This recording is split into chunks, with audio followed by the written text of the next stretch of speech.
couple things that, I think I maybe even talked about with you, with my wife is I have two sayings that just changed my world. One is, you may be right about that. And it's not about her being right. It's about me leaving open to the possibility that she can see something that I can't. And this is definitely something that if you're in business and you have partners, you need to work with this. If you're in business, you have to be self-aware enough that if you're getting feedback, that you're not defensive to it. Because feedback in my family early on was criticism. And that was not okay. So I had the thickest defensive walls ever. And that was really useful when I was like, hey, by the way, we should probably have more hip flexion. You should be able to take, I could use that and deflect all the craziness. Turns out I was right, but that helps.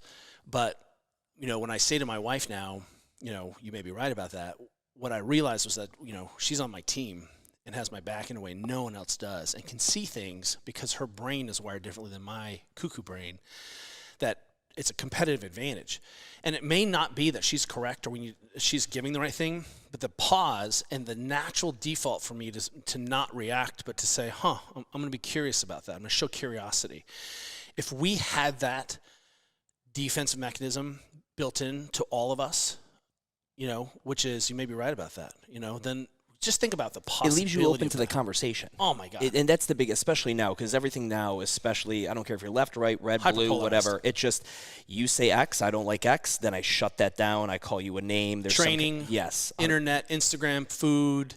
I mean, choose something. It's just what we want to do, is understand. And some of this came from me working with world's best coaches. I want to understand what their thinking is. So when I watch a coach, I'm watching, for example, the techniques and tools, but I'm like, what problem is this person trying to solve? So if I'm seeing chiros or other competitors, what I'm really looking at is, how are they trying to solve this set of problems, right? What problems are they trying to solve? That's so interesting.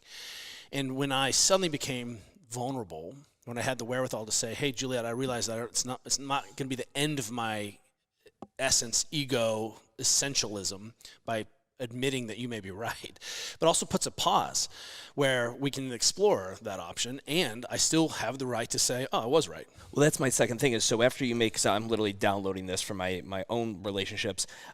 I love that. What's the next piece? So okay, you may be right. What's the next step you have then in that conversation? Well, one is that when that comes up like that, you already have hit the brakes enough that you're going to now watch and observe. Crisis and observation, right? You have some dissonance. There's some dissonance. There's a disagreement. There's counting back down from 10 for a kid who throws tantrums. Sure. You got to take 3 breaths before you move anything, right? But the rate limiter there, that's important in of itself. The second piece that I think is the follow-on to this is, I'm really become a ninja of asking, tell me more about that, and that curiosity that's triggered by that now gives permission to explore that a little further.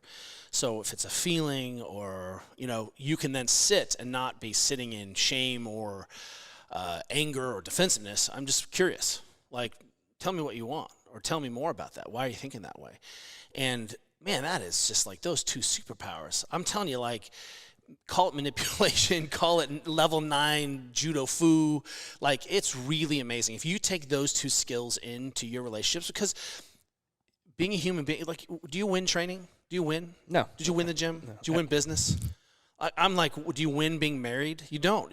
So what I'm proposing is that you actually need to play better, and these are the 2 of the ways that I've found that allows me to play better, and that's the infinite game. That's the goal. And even if you're having a conversation with someone and that you truly, in your heart of hearts, in your brain of brain, you're like, I'm completely right. They are completely wrong. Those still just open one door to say, hey, let's have the conversation, and then the second door is, let that person shit on their leg when they don't actually have a leg to stand on in their argument, if that's the case, or express their feeling, whatever it may be. And it gets you out of having to be defensive. So, my own pattern was I'd be defensive, and then Juliet could be like, we're not even talking about the thing. We're talking about your defensiveness now.